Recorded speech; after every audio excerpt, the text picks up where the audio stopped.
मुंबई कुल्ला नेहरू में दी गई शहीदों को भावपूर्ण श्रद्धांजलि। झारखंड वासी महाराष्ट्र युवा मंच की तरफ से रखे गए श्रद्धांजलि कार्यक्रम में हजारों की संख्या में लोग शामिल हुए।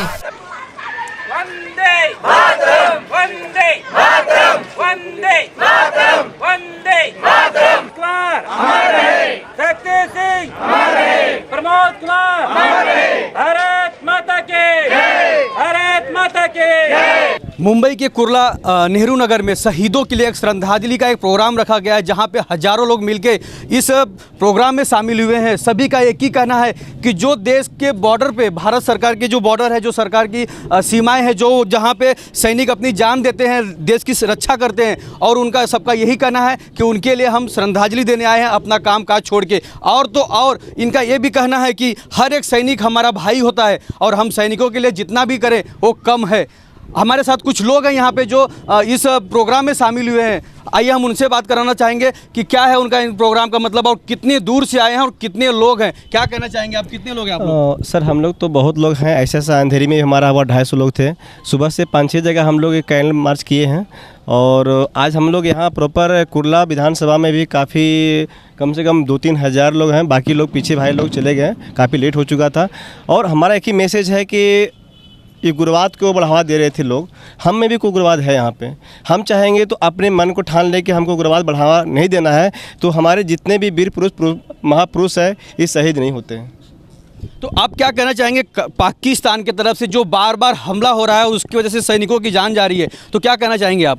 एक्चुअली पाकिस्तान की तरफ से जो बार बार जो हमला हो रहा है, इसमें हमारा कुछ गवर्नमेंट को भी सपोर्ट करना चाहिए एंड डू एंड डाई, करो अब मरो का नारा लगाना चाहिए। इसके लिए हम सारी जनता उनके साथ हैं, हम कुछ भी करने को तैयार हैं उनके लिए।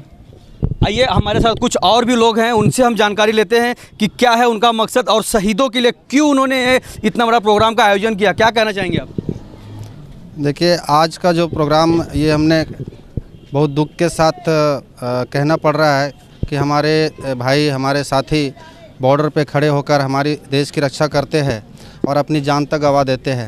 लेकिन जहाँ तक सवाल आती है कि आपने सवाल पूछा कि पाकिस्तान के ओर से बार बार ये जो गुस्ताखियाँ की जा रही है, तो हमें ये 125 करोड़ जनता के लिए ये चैलेंज, ये चुनौती है कि उन्हें हमें मुंहतोड़ जवाब देना ही चाहिए। और अब हम सहन नहीं करेंगे कि सहन करने की क्षमता ख़त्म हो गई है। और वो एक छोटा सा देश हमारे इतने बड़े शक्तिशाली देश के ऊपर और हमारे इतने बड़े कौम को वो ललकार रहा है, वो कहीं ना कहीं वो भूल कर रही है पाकिस्तान। और तो और मैं आपसे जानना चाहता हूं कि भारत सरकार की तरफ से और क्या कदम उठाना चाहिए भारत को सुरक्षा रखने के लिए, बॉर्डर पे जो सैनिक शहीद हो रहे हैं वो कम हो सके। देखिए, लड़ाई 1965 से चल रहा है पाकिस्तान और हिंदुस्तान का, लेकिन ये लड़ाई का सिलसिला कब बंद होगा ये कुछ पता ही नहीं चल रहा है। और हमारे देश के शहीद जवानों शहीद होते जा रहे हैं। बस हमको यही चीज़ कहना है, हम अपने सरकार से भी यही चीज़ कहना है कि ये जो लड़ाई है, ये शहीद होने की सिलसिला चल रही है, इसको जल्दी से जल्दी ख़त्म करे, चाहे जिस तरह ख़त्म करे। नहीं तो हिंदुस्तान की जनता अगर जाग जाएंगे तो पाकिस्तान का नामो निशान नहीं रहेगा। जी, ये बात तो सच ही है कि हर एक बॉर्डर पे लड़ने वाला सिपाही हर एक हिंदुस्तानी का भाई और या किसी बहन का भाई होता है। और आइए हम एक रिक्शा ड्राइवर से पूछते हैं, क्या कहेंगे आप? मैं तो ये कहना चाहता हूँ कि सबसे पहला कि इंसान जब इंसानियत खो देता है तो उसका कोई मजहब नहीं होता है, चाहे हिंदू हो या मुस्लिम हो, या वो उसका कोई धर्म नहीं होता है। तो सबसे पहला चीज़ है, मैं ये कहना चाहूँगा कि जो नीति जो अपना रही है पाकिस्तान ने, उसको ख़त्म किया जाए।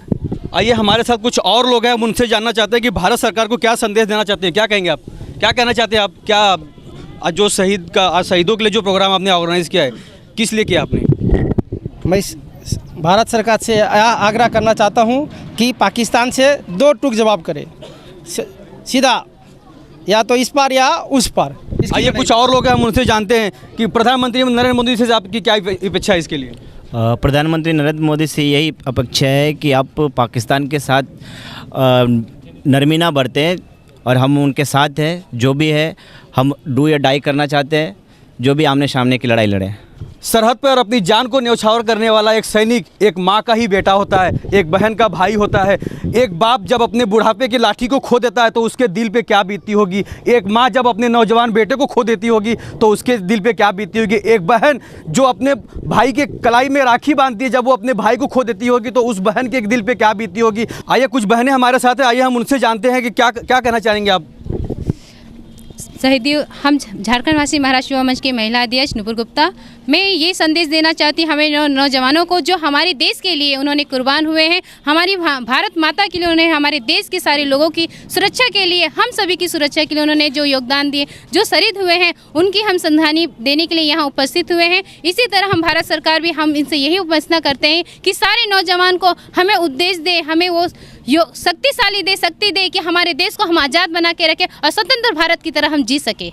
जी ये तो सच ही है कि भारत का एक सैनिक अगर शहीद होता है तो हर किसी के दिल पे कहर उठता है। कैमरामैन मोहन के साथ राज पांडे, CA न्यूज़, मुंबई।